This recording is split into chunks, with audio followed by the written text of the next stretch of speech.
9th and 12th of Sunday School will be presenting a skit before you. Before that, I would like to say a couple of words about it. First of all, the characters and events in it are purely works of imagination. Works of art are often inspired by the environment and circumstances in which we live. So such characters are requested to be viewed with humor. As Jesus said in Luke 18 verse 8, when the Son of Man comes, will he find faith on the earth? The spiritual world today is polluted with false faith. We are making a small effort to expose it. Please pay attention and may Lord bless us all.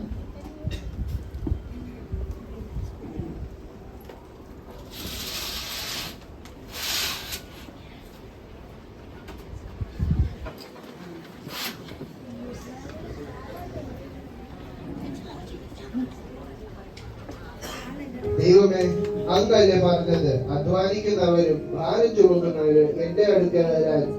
വിശ്വാസിയായിട്ടും കൂടി എന്റെ ഒരു ഗതി. മുതലാളിക്ക് പോലും എന്നോട് ദയയില്ല. ചർച്ചിലെ വലിയ ആളാണ്, എന്നിട്ടും കണ്ണിച്ചോരയില്ല. ശമ്പളം പോലും സമയത്ത് തരത്തില്ല. ദൈവമേ, മുതലാളി വരുന്നു. സഹോദര അതെ, നോക്കുപോലൊന്നും തരാൻ പറ്റിയല്ല. നമ്മൾ ഒരേ ചർച്ചിലെ മെമ്പേഴ്സ് ഒക്കെയാണ്, പക്ഷെ അതൊന്നും നടക്കുകയല്ല. മതത്തിന് നിരക്കായതായിട്ട് ഒന്നും ഈ പച്ച ചെയ്യത്തില്ല. സഹോദരന് കുറച്ചുകൂടി മര്യാദയ്ക്കൊക്കെ കൂലി ചോദിച്ചുകൂടെ? ബൈബിൾ പറയുന്നത് സൗമ്യതയുള്ളവർ ഭാഗ്യവാന്മാരല്ല. എന്നാൽ നമ്മൾ കൂടുതൽ സൗമ്യവാനായാലേ എല്ലാവരും തലയിൽ കയറി അങ്ങ് ഇറങ്ങും. പള്ളി വേറെ, പള്ളിക്കൂടം വേറെ. ഇത്ര എനിക്ക് പറയാനുള്ളൂ. സ്വതന്ത്രത്തിന്റെ സൂത്രമാണോ വാപ്പി? ഇതൊന്നും കഴിഞ്ഞൊന്നും കഴിഞ്ഞില്ലേ? എന്നാ ഒരു താമസം? ഇന്നലെ ലോണൊക്കെ ഇറക്കി കഴിഞ്ഞോ? ലോണൊക്കെ ഇറക്കി, പക്ഷെ നോക്ക് പോലിക്കാൻ പ്രശ്നമായിരുന്നു. അപ്പൊ ഗുസ്സമേ നോക്കിയാ വാക്യം പറഞ്ഞത് കേട്ടപ്പോ തോന്നി എന്തോ പന്തികേട് പോലെ. അതുപോലെ രക്ഷിക്കപ്പെട്ട നാൾ മുതൽ വചനത്തിൽ ഉറച്ചുള്ളതാണ് ഈ ജീവിതം. അവർക്ക് നോക്കുകൂലി കൊടുക്കണം പോലും. എന്നാ വിശ്വാസികളാണോ? കഷ്ടം. നോക്കുകൂലിയോ? ജോലി വേറെ വല്ലവരും ചെയ്യും, കാശ് അവമാർക്കും. आजकल चर्च में भी ऐसे लोग बहुत है. आराधना के बीच में हाथ बांध के बैठे हैं. ആരാധന ഒത്തോ നോക്കിയിരിക്കും. പാപ്പിയെ അതെനിക്കിട്ടൊന്ന് വെച്ചതാണല്ലോടാ. അയ്യോ അച്ചായ, ഞാൻ അങ്ങനെ ഒന്നും വിചാരിച്ചില്ല. अच्छा praise the Lord. Praise the Lord brother. आप कैसे हो? बच्चों सब ठीक है ना? ആദ്യമായിട്ട് അനുകരിക്കപ്പെട്ടിരിക്കുന്നോ? मैं ठीक हूँ. घर में भी सब ठीक है. അച്ചായ, സാധനങ്ങളുടെ ലിസ്റ്റ് തരൂ. എടാ പാപ്പി, പെട്ടെന്ന് സാധനങ്ങളൊക്കെ റെഡിയാക്കി കൊടുക്കുക. ചർച്ചിലെ വലിയ ആളാ. ആരാ, ഞാൻ ഇപ്പൊ തരാം. मैंने आपको कल फोन किया था. आउट ऑफ कवरेज एरिया था. मुझे आपसे कुछ बात करना था. അതെ, ഇന്നലെ ഞാൻ ഒത്തിരി ബിസി ആയിരുന്നു. ഫ്ലാറ്റുകളുടെ റെന്റ് വാങ്ങിക്കണമായിരുന്നു, മർച്ചന്റ് അസോസിയേഷന്റെ മീറ്റിംഗ്, സൊസൈറ്റി മീറ്റിംഗ്, മോന്റെ രണ്ടൻ ട്രിപ്പിന്റെ കാര്യങ്ങൾ. അവൻ നെക്സ്റ്റ് വീക്ക് പോവുകയല്ലേ. പിന്നെ ചർച്ചിൽ 21 ദിവസത്തെ ഉപവാസ പ്രാർത്ഥന, അതിനും പോകണം. സമയമുണ്ടെങ്കിൽ 2 വചനം പറയണം. ആകെ മൊത്തം ബിസിയാ. वो सब छोड़ दो. 2 दिन पहले जो चावल आपका दुकान से मैं खरीदा, उसमें पत्थर और कीड़े बहुत थे.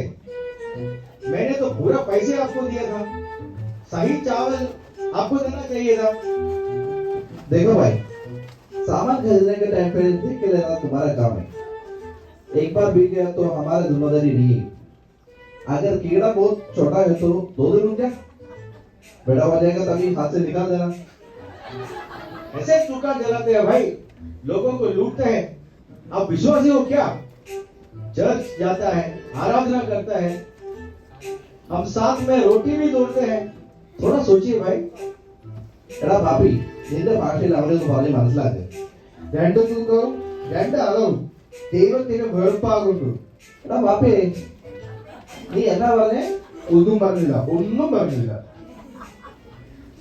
പാപ്പി, ആരും പരിചയമില്ലാത്ത ഒരാൾ വരുന്നുണ്ടല്ലോ. ഞാനേ ഇവിടെ പുതിയതാണ്. ഈ നടുവീട്ടിലെ കല്യാച്ചാനെ അറിയാമോ? സഹോദര, ഈ ഈപ്പച്ചനും കറിയാച്ചനും ഒരേ ചർച്ചിലാ പോകുന്നത്. എന്താ കാര്യം? അതെ, ഒരു കല്യാണ ആലോചനയായിട്ട് വന്നതാണേ. ആർക്ക് വേണ്ടിയാ? കറിയാച്ചന്റെ മോൾക്കോ അത് മോനോ? ആക്ച്വലി കറിയാച്ചായന്റെ മകന് വേണ്ടിയാ. അവന് വേണ്ടിയാണോ? കൊള്ളാം. ആ, അവൻ തന്നെ പിടിച്ച പയ്യനാ. ഓ, താങ്ക് യു ബ്രദർ. പക്ഷെ പയ്യൻ ആത്മീയമായി എങ്ങനെയുണ്ട്? ആ, നല്ലതൊക്കെയാണ്. എന്താ ഒരു മടുപ്പ് പോലെ? ഈ വല്ല കുറവും കുറ്റങ്ങളും വല്ലതുണ്ടോ? എടാ പാപ്പി, കടയൊന്ന് നോക്കിക്കോണേ, ഞാൻ ഇതാ വരുന്നു. ശരി അച്ചായ, ഈ കല്യാണത്തിന്റെ കാര്യത്തിന് ഒരു തീരുമാനമായി. സോമപ്രദരെ, ഒന്നിക്ക് വന്നേ. ബ്രദറിനെ കണ്ടപ്പോൾ എന്റെ സ്വന്തം സഹോദരനെ പോലെ തോന്നിയതുകൊണ്ടാ പറയുക. ഒന്നുകൂടി ആലോചിച്ചിട്ട് മതി കേട്ടോ. അയ്യോ, അതെന്താ? പ്രോബ്ലം ആയിക്കാ? അല്ല, വലിയ കുഴപ്പമൊന്നുമില്ല. ഞങ്ങൾ ഒരേ അപ്പത്തിന്റെ അംശങ്ങളൊക്കെയാ. പക്ഷെ ഒന്നുകൂടി ചിന്തിച്ചിട്ട് മതി, അതാ നല്ലത്. ആ, അത് ശരി. പക്ഷെ ദൈവമായിട്ടാണ് എന്നെ ബ്രദറിന്റെ മുമ്പിൽ എത്തിച്ചത്. വചനത്തിൽ പറയുന്നില്ലേ, ദൈവം തന്നെ മക്കൾക്കായി കരുതിയിട്ടുള്ളത് ഒരു കണ്ണ്, ഒരു ചെവി, ബാക്കിയെന്നാ അത് കാണാം. സാരമില്ല, നിങ്ങളെ കാണുമ്പോൾ എനിക്ക് എന്റെ സ്വന്തം സഹോദരനെ പോലെ തോന്നി. അതുകൊണ്ടാണ് ഇതൊക്കെ പറഞ്ഞത് കേട്ടോ. വേറൊന്നും വിചാരിക്കരുത്. ഓ, താങ്ക് യു അച്ഛൻ. എന്നാ പിന്നെ ഞാൻ അങ്ങോട്ട് പോകട്ടെ. അച്ഛന്റെ പേര് ഈ പച്ച തന്നെയല്ലേ? ആ, ശരി. അച്ചായ, നിങ്ങൾ എന്തിനാ കറിയാച്ചാന്റെ മോനെ പറ്റി ഇങ്ങനെയൊക്കെ പറഞ്ഞത്? എടാ പാപ്പി, ഇതൊക്കെയല്ലേ എന്നെ കൊണ്ട് ചെയ്യാൻ പറ്റുന്ന ഏറ്റവും വലിയ ഉപകാരം. ഇതൊക്കെ ഒരു വിശ്വാസിക്ക് പറ്റിയതല്ല കേട്ടോ. പാപ്പി, നീ വചനത്തിൽ വായിച്ചിട്ടില്ലേ, ബക്കറിനോട് ഞാൻ ബക്കറിനായിരിക്കും. വചനത്തെ ഇങ്ങനെ കൂട്ടി കളയല അച്ചായ. ഇതൊക്കെയല്ലേ പാപ്പി ഒരു സന്തോഷവും കൂട്ടായ്മയും. आज का फास्टिंग ब्रेड कितना अच्छा था. ശരിയാണ്, തീ കത്തുമായിരുന്നു ഇന്നത്തെ പ്രാർത്ഥനയിൽ. പാസ്റ്ററുടെ ഇന്നത്തെ മെസ്സേജ് ചിലരോടൊക്കെയുള്ള ദൂതായിരുന്നു എന്ന് എനിക്ക് തോന്നി. അതെന്താ മേരി നിനക്ക് അങ്ങനെ തോന്നുന്നത്? എല്ലാവരോടുള്ള ദൂതായിരുന്നു പാസ്റ്റർ പറഞ്ഞത്. അവനൊന്ന് വേണ്ടത് ഏറ്റെടുത്താ പോരെ, അല്ലാതെ മേരി അതിന് അവിടെ ഇവിടെ കുത്തി സംസാരിക്കുന്നു. അല്ലേ, ഇത് എന്താ കഥ? മറിയ സിസ്റ്ററെ, ഞാൻ എവിടാണ് കുത്തി സംസാരിച്ചത്? കുത്തി സംസാരിക്കാൻ സിസ്റ്ററിനല്ലേ അറിയുള്ളൂ, എനിക്ക് അറിയില്ല. इतना अच्छा फास्टिंग प्रेयर होने के बाद तुम लोग क्यों झगड़ रहे हो? उसका कृपा नष्ट हो जाएगा. അല്ല, നമ്മുടെ ഈപ്പച്ച മുതലാളിയാണല്ലോ വരുന്നത്. പ്രൈസ് ലോർഡ് സഹോദരന്മാരെ, പ്രൈസ് ലോർഡ്. ഉപവാസ പ്രാർത്ഥന കഴിഞ്ഞ് വരുവാന്ന് തോന്നുന്നല്ലോ. എന്താ അതിനിടയിൽ ഒരു കശപിശ? ഒന്നും പറയണ്ട ഈപ്പച്ചൻ ബ്രദറെ, ഇന്നത്തെ ഉപവാസ പ്രാർത്ഥനയ്ക്ക് ബ്രദർ വന്നില്ലല്ലോ. മേരി സിസ്റ്റർ പറയുന്നത് ഇന്നത്തെ പ്രസംഗം എനിക്കുള്ള ദൂതാണെന്ന്. എന്റെ ഈപ്പച്ചൻ ബ്രദറെ, ഞാൻ അങ്ങനെയൊന്നും പറഞ്ഞില്ല. ഈ മറിയ സിസ്റ്റർ ഓരോന്ന് ഊഹിച്ച് പറയുവാണ്. പോട്ടെ സഹോദരി, പാസ്റ്റർ ദൈവത്തിനല്ലയോ പറഞ്ഞത്, വചന ഇരുവാത്തിലുള്ള വാളിനേക്കാൾ മൂർച്ചയുള്ളതാണല്ലേ. അതുകൊണ്ട് നിങ്ങൾ വഴക്കിടണ്ട, നല്ലത് നോക്കി നിങ്ങളെ എടുത്താൽ മതി. നിങ്ങളൊക്കെ എന്നെ കണ്ട് പഠിക്ക്. ഞാൻ പാസ്റ്റർ പറയുന്ന അക്ഷരപ്രതി അനുസരിച്ചാണ് ജീവിക്കുന്നത്. ഒന്നോർത്തോ, കഥ വരുമ്പോൾ നമുക്ക് എല്ലാവർക്കും പറക്കാനുള്ളതാണ്. ആ, എന്താ ശരി, എനിക്കല്പം ധൃതിയുണ്ട്.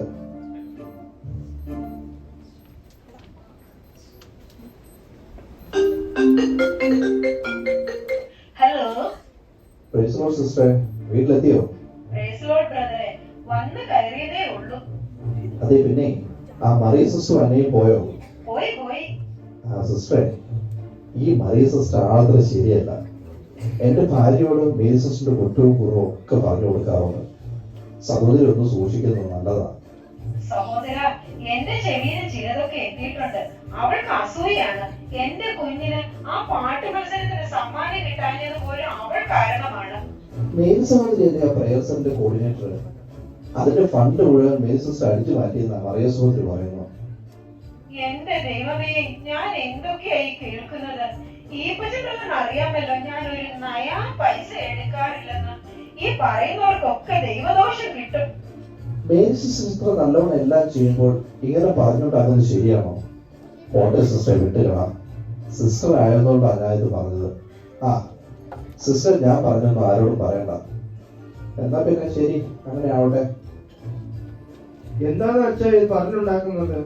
ആ മറിയ സിസ്റ്റർ ഇങ്ങനെയൊന്നും പറയുന്ന ആളല്ല. ഇരിക്കണ്ടടാ, പോകുന്ന വഴിക്ക് ഒരു തള്ളം കൂടി. ഇതൊക്കെയല്ലേ ഒരു സന്തോഷം കൂട്ടായ്മ. അച്ഛായ പാസ്റ്റർ ഇതെങ്കിലും അറിഞ്ഞാൽ ആകെ പ്രശ്നമാകും. നീ പാസ്റ്റർ ആരും എന്നോട് പറയണ്ട. ആ പറഞ്ഞു തീർന്നില്ല, ദേ പാസ്റ്റർ വരുന്നു. Pastor, praise Lord. ആ സ്തോത്രം. സുഖമല്ല അച്ഛായ? ദൈവകൃപയാൽ സന്തോഷമായി പോകുന്നു. ഇതെന്താ ഇവിടെ 2 ബുക്ക്? പാസ്റ്റർ, അതൊന്നും ഓർമ്മയുടെ പുസ്തകം. അത് പറ്റുകാരുടെ പേരൊക്കെ എഴുതി വെച്ചിരിക്കുന്ന ബുക്കാണ്. മറ്റേത് ജീവന്റെ പുസ്തകമാണ്. ഞാൻ പൈസ കൊടുക്കാനുള്ളവരുടെ പേരാണത്. അത് കാണുമ്പോൾ എന്റെ ജീവൻ അങ്ങ് പോകും. അതാണ് ജീവപുസ്തകം എന്ന് പേരിട്ടത്. ബ്രദർ ആണ് കൊള്ളാം. മൊത്തത്തിലൊരു വേദപുസ്തക നയമാണ്. രക്ഷിക്കപ്പെട്ട നാൾ മുതൽ വചനത്തിൽ അടിസ്ഥാനപരമായ ജീവിതമാണ് എന്റേത്. ഇതെന്താ സഹോദരന്മാരെല്ലാം ഒരുമിച്ച് ഇപ്പോൾ ഇങ്ങോട്ട്? എന്തോ പതിവുണ്ടല്ലോ താവേ. പ്രൈസ് ദി ലോർഡ് സഹോദരിമാരെ. എന്താ ആദ്യം ഒരു വല്ലായ്മ സഹോദരിമാരുടെ മുഖത്ത്? പാസ്റ്ററെ, ഞാൻ ഇനി ആരാധനയ്ക്കില്ല. മറിയ സിസ്റ്ററുടെ മുഖത്ത് നോക്കി ഇനി എനിക്ക് ആരാധിക്കാൻ പറ്റില്ല. മറിയ സിസ്റ്ററിന്റെ മുഖത്ത് നോക്കിയല്ല, ദൈവത്തിന്റെ മുഖത്ത് നോക്കിയാ ആരാധിക്കേണ്ടത്. പാസ്റ്ററെ, ഞാൻ മനസ്സറിയാത്ത കാര്യങ്ങളാണ് ഇവിടെ പറയുന്നത്. ഞാൻ അങ്ങനെ ഒന്നും പറഞ്ഞിട്ടില്ല. എന്താ സഹോദരി മറിയ സിസ്റ്റർ പറഞ്ഞത്? അത് പിന്നെ പറഞ്ഞോളൂ. ഞാൻ പ്രേംസലിന്റെ പൈസ എടുത്ത് ദുരുപയോഗം ചെയ്തെന്ന് ഇവൾ പറഞ്ഞു. ഞാൻ അങ്ങനെ ഒന്നും പറഞ്ഞിട്ടില്ല. നിങ്ങൾക്ക് ആർക്കെങ്കിലും തോന്നുന്നുണ്ടോ ഞാൻ അങ്ങനെ പറയുന്ന? മേരി സിസ്റ്ററിനോട് ഇത് ആരാ പറഞ്ഞത്? പാസ്റ്റേ, എനിക്ക് അല്പം ധൃതിയുണ്ട്. ഞാൻ അങ്ങോട്ടൊന്ന് പോയിക്കോട്ടെ. സഹോദര, അല്പം നിൽക്കൂ. സിസ്റ്ററെ ആരാ പറഞ്ഞത്? ധൈര്യമായിട്ട് പറയൂ. ഈപ്പച്ചൻ മുതലാളിയാണ് പറഞ്ഞത്. ഈപ്പച്ചൻ സഹോദരന് ഈ വന്ന ആളെ അറിയുമോ? അറിയാം പാസ്റ്ററെ. കറിയാച്ചന്റെ മകൻ ഒരു വിവാഹാലോചനയുമായി അന്വേഷണത്തിന് വന്നിരുന്നു. സഹോദര, കറിയാച്ചൻ ബ്രദറിന്റെ മകന് വേണ്ടിയല്ല, അച്ചായന്റെ മകൻ സജിക്ക് വേണ്ടിയാണ് അവർ വന്നത്. ഈപ്പച്ചന്റെ സ്വഭാവത്തെ കുറിച്ച് കേട്ടത് അത് മനസ്സിലാക്കാനാണ് അവർ വന്നത്. ഇനിയിപ്പോൾ ആലോചന അങ്ങ് മറന്നേക്കും. ദൈവമേ, 50 ലക്ഷം കാറും അത് പോയല്ലോ കർത്താവേ. നിങ്ങൾ ഒരു അനുഭവ ക്രിസ്ത്യാനി അല്ല, ഒരു അഭിനയ ക്രിസ്ത്യാനിയാണെന്ന് അവർക്ക് മനസ്സിലായി. മത്തായി 7:2 ഇപ്രകാരം പറയുന്നു: നിങ്ങൾ അളക്കുന്ന അളവിനാൽ നിങ്ങൾക്ക് അളന്ന് കിട്ടും. ഈപ്പച്ചായ, നാം ഒരു തീയാണെന്ന് ദൈവവചനം പറയുന്നു. ഈപ്പച്ചായന് ഈ നാവ് കൊണ്ട് നമ്മുടെ സഭയെയും സമൂഹത്തെയും ഇല്ലാതെയാക്കരുത്. നല്ല ആവിനോടെ പാസ്റ്റർ ഉപദേശിക്കുന്നത്. സദൃശ്യവാക്യത്തിൽ ഇപ്രകാരം പറയുന്നുണ്ടല്ലോ: വായിൽ നാവും സൂക്ഷിക്കുന്നത് തന്റെ പ്രാണനെ കഷ്ടങ്ങളിൽ നിന്ന് സൂക്ഷിക്കുന്നത്. അതെല്ലാവരും ശ്രദ്ധിച്ചാൽ നന്ന്. വെറുതെ അല്ല എല്ലാവർക്കും ഇത്രയും കഷ്ടപ്പാട്. പിന്നെ ഈപ്പച്ചായ അന്യായമായി സമ്പാദിക്കുന്ന ധനം കുറഞ്ഞു പോകുമെന്ന് ശലോമോൻ എഴുതി വെച്ചിട്ടുണ്ട്. ശലോമോന് ബോധം വളരെ വൈകിയാണ് വന്നത്. നമുക്ക് സമയത്ത് ബോധം ഉദിച്ചാൽ നല്ലത്. ശങ്കയും കലവും ദൈവമക്കൾക്ക് ചേർന്നതല്ല. നമ്മുടെ കൈകളെ വെടിപ്പാക്കി ഹൃദയങ്ങളെ ശുദ്ധീകരിക്കുന്നവരാണ്. ഈപ്പച്ച സഹോദര, ലോകസ്നേഹം ദൈവത്തോട് ശത്രുത്വമാണ്. നമ്മൾ ദൈവമക്കൾ ദോഷം ചെയ്യാതെ നമ്മുടെ നാവിനെയും വ്യാജം പറയാതെ നമ്മുടെ അകൃത്യയും കാത്തുകൊള്ളണം. ആ പറഞ്ഞത് സത്യം. എന്തിനാണ് ഈ സമയത്തൊരു ദൈവവചനം?